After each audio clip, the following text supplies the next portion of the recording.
Hi, I'm Isabel Drean, and I'm a screenwriter in vertical shorts or this vertical dramas. How do you get involved in short drama? So, in March of this year, so I'm a professional screenwriter. I write romance and holiday movies. And so I had five of my movies produced a couple of years ago. So a friend of mine, this company in Canada, were looking to I guess, improve the quality of what they were doing, making it more female empowered. And so a friend of mine who directs for them introduced me, and that's how I got in. I wasn't really aware of them before that moment. And so one thing about me in 2010, so I used to live in Laos. I lived in Laos for 10 years. And when I came back to the West wanting to make movies and stuff, in 2010, I started doing web series. And I created a platform. I was curating short form content, and I had a very like one of the most popular platform in Canada, actually one of the first platform in Canada for short form in 2010. And so really became a leading person into the web series. Even when we sold our show to Warner Brothers and we won awards all over the world. And we were like, because I developed over 30, 50 series at the time. So obviously when I and we ended up I left the company because there was no business model in the web series. So of course, when this happened, when I saw the verticals, it was like that's has a business model. It's short form, so very excited, and then just delve right in and obviously try to find out everything I could about vertical dramas. About the first one, what was the story about and how did you improve that? Basically, it was a 300-page Chinese script that I had to convert into a 90-page English, I guess, and also the female, making it more female empowered and a little bit more ready for North American audience. How would you define short drama? If I would say like a little shot of espresso, if features are like a long, slow brewing coffee, short dramas are like espresso. Like it's fast, it's intense, and yeah, it's just like very high emotions, high stakes, everything high, and very exciting. I mean, it's a very exciting genre. Maybe TV television is more like a latte, and like this is like, shot, you enjoy it. It's a very instant satisfaction. And so that's how I would describe them as an espresso shot. What's the essence of short drama? Well, the essence is high stakes, high stakes, high emotions. It's like a roller coaster, 2 minutes at a time, or 1 to 2 minutes at a time. What do you see the main difference between verticals and web series and films? Well, it's really, there's no slow burn, there's no setups. So it's almost like you have to go at the epicenter of the drama. If you have a television series or a feature, you have time to get to that point. With web series, I would say it's a little bit closer to the epicenter, but I think for vertical, it's like the bullseye. You have to hit the bullseye every single time, and you have to stay there, which is, very intense. And I think this is why I see a lot of writers struggle because we're so used to being told, you have to set up. Everything is about setups in television or feature, and here is not. It's like right and how to make people understand the story by hitting that bullseye. But we've been trained as writers to really, you have to set it up to hit that bullseye, but now you go right in. So it's very exciting as a writer to find ways to hit that bullseye without having to do exposition and having any setup. And that was the most mind-blowing thing for me when I saw them the first time, is like you hit the bullseye and you actually understand what's going on, which is, as writers, this is the opposite of everything we've ever been told. You train writers, right, to write short dramas. What are their backgrounds? In China, actually, we found out the people who write web novels are easier to write short dramas than with a film and TV background. What do you think? Well, most of the participants in my incubators are novelists and screenwriters, either aspiring, trying to break in the industry, or professionals. I mean, it goes from a big range. And it's very interesting. The novelist seems to be understand better, because like I was saying, like you kind of have to unlearn what you've learned. And I would say maybe 35-40% really get it. Another 30% really get there. And there's another part that unfortunately it's not for them. It's just a speed and a way to tackle story that is not for everyone. For me, I really thrive in box. Like if you draw me a sandbox and you say you have to play here, I find it very exciting to make that sandbox as exciting as possible. Like the more rules, like it enhances my creativity. And but some people love to just write freely, and in verticals there are a lot of rules. I want to dive more about the topic selection and creation. So when you write original vertical scripts, how do you choose your topic and where do you get the inspiration from? The ones that I've done were provided by the producers. Often that is the case in vertical, especially in America. Often they give you the idea and you have, very beginning of an idea. I have my show, The Blind Bride of the Scarred Mafia Boss, on Vigaloo right now, is was the beginning of the idea was provided by the client. So they said mafia, two families, blind bride who's not blind, how and make something with that. But my when I pitch shows, I often find inspirations in movies and see like, oh, what would that movie look like if it was a vertical? And of course it changes everything. But that's often how I start, or like, what would this story be like if it was a vertical? So always trying to see any stories, how it would look like if it was done in a, fast, high stake format. So what kind of movies do you think it's suitable for short drama adaptation? I'm a professional and I sold a lot of romance holiday, but I started as a thriller horror writer. And right now I'm pitching horror vertical series because I think horror is the perfect. I think it's even maybe better in terms of because you've got with thriller, with horror, you have the adrenaline. You don't need a lot of character development. You don't have, it's a ride and it's emotions. So I do think that horror would be the perfect genre for this format. And I haven't seen any yet, but I'm very excited to create horror films, well, her horror vertical series. Why do you think people get scared or get the dopamine when watching a very small screen? I haven't seen any yet, but I do think that, I mean, verticals is a very private, you're almost in your bubble when you're watching them. It's not a social event like features or move going to the theater.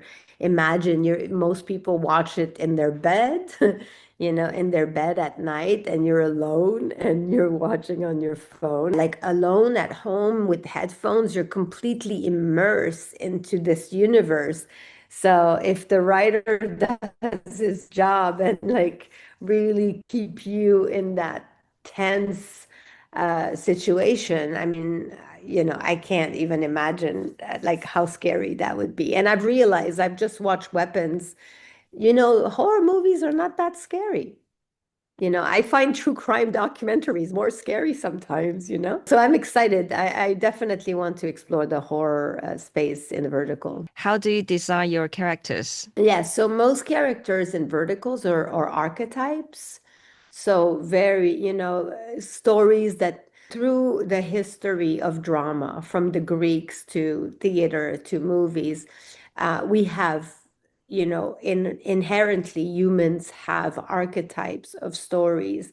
And when you hit archetypes, it often resonate with something that's even bigger than us. Like Star Wars use all the archetypes, the hero's journey hits archetypes. And when you hit archetypes, humans tend to resonate more with stories. So for me, I think verticals hit the archetypes because we don't have time to do setups. So usually they represent the hero, the villain, you have all the mentor, like all these archetypes. So we are as human trained to recognize archetypes. So I usually build my cast of characters as archetypes. The little ingenue, and when I wrote The Blind Bride, I was inspired by Romeo and Juliet. There was two families, a forced marriage. So I was very inspired by Shakespeare, because Shakespeare is the king of archetypes, and the father figure and rivalries in families. We've seen those stories. So it's a lot easier to connect with an audience when you use those. So that's how I build my characters, through archetypes. When you write verticals, how do you capture audience attention in just 5 to 10 seconds? Well, it's usually right in the middle of something, like if you watch The Blind Bride, for example, the first scene, the first second, you have two families across the table and they're mafia families. And in 2 seconds, they all take their guns out, like something instant. And movement is creates a reaction, something to create. So usually you would set up the meeting, but with this is like that moment where right into the jump scare, or the moment of like that it is a slap, that it is something, somebody screaming, somebody doing something. Action really creates a reaction. And so that's usually how even sometimes I tell my writers, like, write the scene and find the moment where you have that spark, and cut your scene and start it there. Because with, like, we are used to write. So I was like, just write it and then cut it. So that way you get to that moment and you can build it up and then cut it and get rid of the fat. And then do the same thing for the ending of the scene. When you have a question or something, just cut there and eliminate the top and the ending of your scenes. Let's pause for a second. China is about 3 years ahead of overseas markets. What is happening in China will likely happen overseas. That is why I wrote Future Playbook, China's short drama ecosystem and insights for global business. If you want to tap into microdrama industry, start there. Now let's continue. That's the way you say unlearn for this. Yes, Yeah. exactly. And when I give notes, I often go like, no, all of this, get rid of it. A writer just shared with me 2 episodes, and I cut, and I was like, actually, you only have half of an episode. You have the end and this, but and he had like 4 pages, and I was like, you have a page here. This is all we keep. How do you design hooks and what makes a good hook? Hooks and cliffhangers. This is why I love to write verticals so much, because in the thriller world, which I write thrillers, is all about twists. So cliffhangers are a question that is unanswered, and maybe it will be answered in the next one, but maybe not. So, a question that will make you go like, oh, what's the answer to that question? An emotion that will open a door to another world, or a curveball, meaning like you're throwing something that could take the story in a like completely different direction. So that's usually how if the hook is either one of those or all three, then it's, a great hook. What do you mean by emotion? I didn't get that part. Well, an emotion is like you'll have something and you'll have a reaction, and it'll be like, like if you can add dum dum dum after that reaction, then that's usually a really good space to like a look, like something will happen and you'll have the reaction or the emotion, the reaction on that moment also is a lingering emotion is also a really good hook, a look, a gasp, something like that. You can stay on that character a close up where you'll be like. How do you create emotional resonance with the audience? Well, by creating things that are based on authenticity. I know that those stories are bigger, but if you based your things on true human emotions, on authenticity, on creating the layer underneath, people will resonate. And I find that often, I mean, the verticals is opening a world of excitement that probably people don't have in their own lives. For the romance, the steamy, things that people would, it just, create an emotional reaction. And I find that basing it on connection and truth, basing it on truth is usually how I personally make the audience react. And a lot of heart or a lot of conflicts. Conflicts is key in these, so that's usually how you get people to feel. So conflicts and heart. I'm not sure you take shock value into the consideration when you write scripts. Shocking value is the cherry on top of like the more shocking the better. And how far can you go? And it's always like if you can get the audience to go, that's the thing, right? So for the blind bride, it's like, is she not blind? And it's surprising the audience and giving them, being, like the audience now are very smart. So they have an idea where things are going.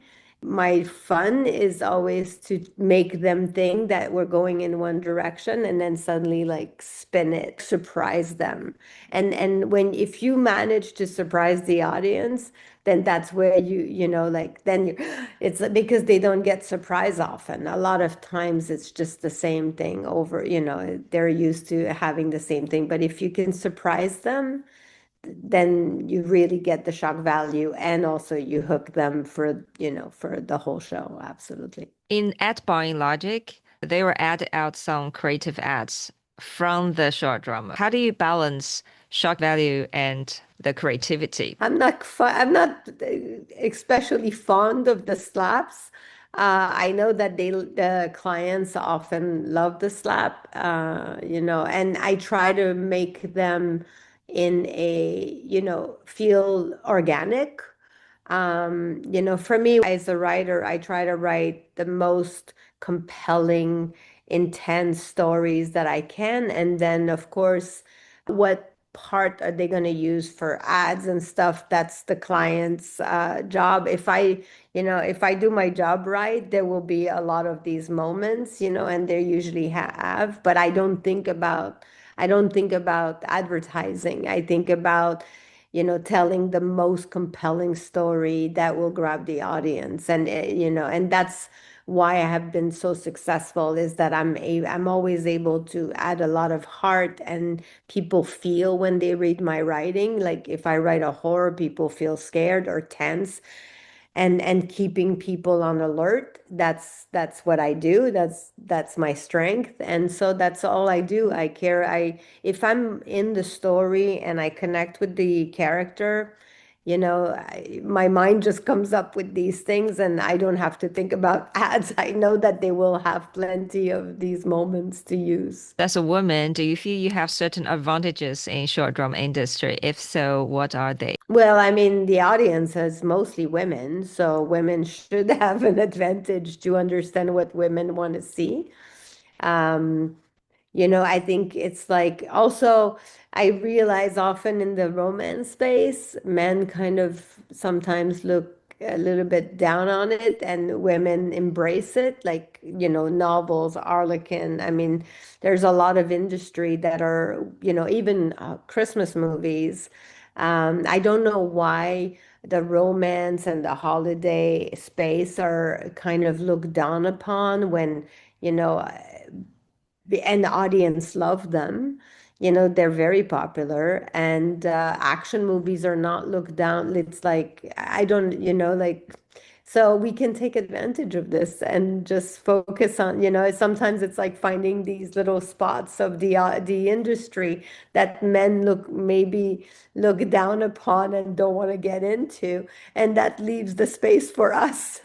And I think, good for us to be able to take advantage of that. Have you encountered any difficulties when you get into short drama industry? Well, the negotiating of the contract, there's a lot of predatorial behavior in terms of producers, very low pay, too many rounds of notes, like, acting like you're paying $1 million and doing 4 or 5 rounds of notes when you're paying very little. So and all too many pay, like the pay schedule to be broken down in pieces of like $700, and then also taking an original idea and having the option after giving $1,000 to the writer, then to stop working with that writer, but owning the IP. That to me is, I've walked out of deals because of it. It's not okay. Writers should be paid, and if you're not going to pay a lot, then you can't request X number of rewrites. You have to, respect that, understand that you're not paying a lot. So you're getting what you're paying for. You're going to get the work, but like, yeah, contracts are very problematic. But I'm seeing a huge improvement. Even in the last 6 months, salaries are going up, conditions are, because they want quality. It's like you want a great script, but you don't want to pay, and you keep changing your mind on the stories. And there's a lot of really good producers out there now. So, and with these good producers, with respecting creatives, well, these other predatorial behaviors will eventually crumble, because they're not going to get access to talented writers with these conditions. It's not possible. As a woman, do you have counting into any challenges? Well, I mean, some of the storylines, a lot of misogyny is sometimes asked, like the rape culture, the drug rape things. Sometimes I see a lot. The weak characters, all the women, I'm so frail. This is, to me, something that we're not going to change in one day, but I would like to see an improvement in those storylines, because some of it is very problematic, So that's definitely something as a woman that I stand for, that as a writer, I try to move that needle, and also in meetings to speak out and say, like maybe selling virginity and stuff like this is not okay. And I know that maybe some things are acceptable in China, but they're not acceptable in North America, It's and not I think it's not acceptable in China as well. yeah, but they're doing it and they've been doing it. And that's, like some of those are like really, I'm hoping that things get better also in China. But some of these storylines are definitely problematic. As a Yeah, woman, sometimes it's really frustrating. yeah, because I think those some of those scripts are very bad written because they don't know how to combine those male lead and female lead together. So they kind of use this cheap method, like the he dragged her. That's how the method they bind them together. It's not a Yeah. good writing method. Yeah, that's the way you describe female leads are portrayed in short drama have some issues. Is there any other areas could improve for those female leads? Making them stronger. We're not all weak women and, falling in love with somebody that's just drug raped you and you end up pregnant and suddenly he's the romantic lead.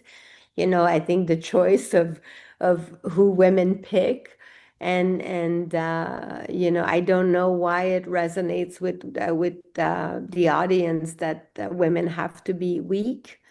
But I would like to see, and if they do male version, then let the men be weak and the woman be strong, role reversal, fetishism, misogyny, all of those things, less pregnant culture.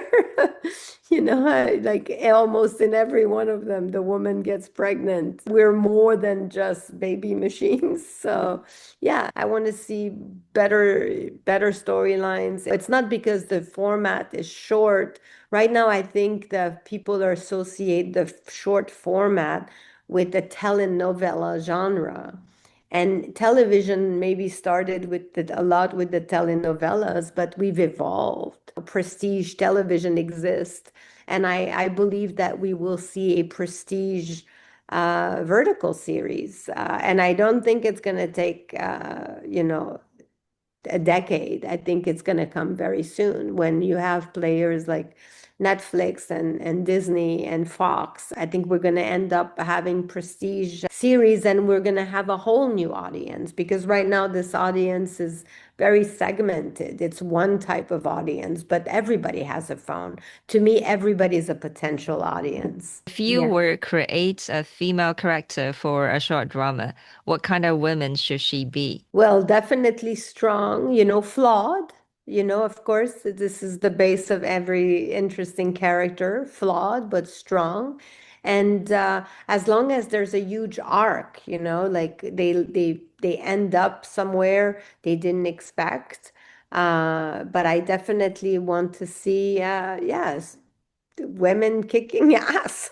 But women kicking ass, how do you fit into a romance story? Well, I mean, it doesn't have to be romance, right? And also, even in a romance, like I have romance that the woman is, quite strong-headed, career professionals, and have their life together, and maybe not have met the guy. Weak, dependent woman are very old stereotypes, and I think verticals can change views and have an impact on how women see themselves. I'm hoping that I can move the needle in creating women that people want to see and recognize themselves.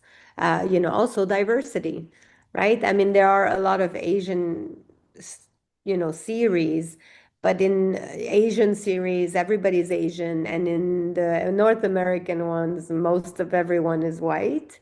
I think we live in a world with more diversity, and I would love to see more diversity so I would love to have maybe a diverse lead. Do you think short drama have created more opportunities for female creators? Oh, absolutely. Because again, when the salaries are not as high, sometimes, men don't want to put the effort. And so these positions usually attract women. And once you get produced, that's the key, right? As a writer is to get produced. It changes everything if you're produced.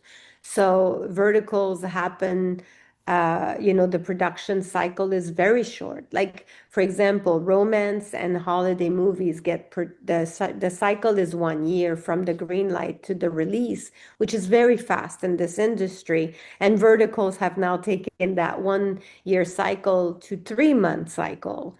So you can actually get produced in 3 months, which is an incredible opportunity for women to break in. And of course, the audience is women. Romance tend to attract women writers. So yes, absolutely more opportunities for women. Most of my incubator is out of 12 writers, 11 women, one guy usually. So definitely. The same with holiday movies, romance movies is the same. 90% women, 10% men. If a writer wants to write short dramas, what's your best suggestion? And to take my incubator to learn, because a lot of people don't think they know, they understand, but when you actually read the samples, they don't. But yeah, I mean, watch them, study them, write the first 10 episodes and have other writers look at, maybe people that are in this world, the vertical space, give you feedback. I also have a networking group on WhatsApp for verticals.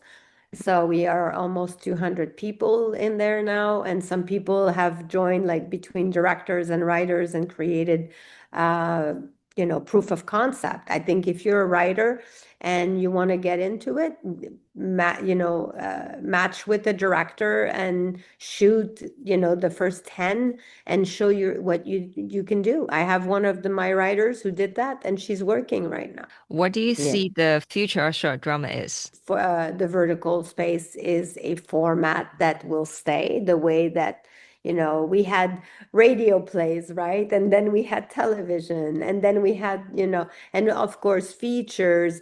Then a few years back, the narrative podcast is not going anywhere. It's a new format. It's not one or the other. People think that vertical, some people are, verticals is going to take away from movies.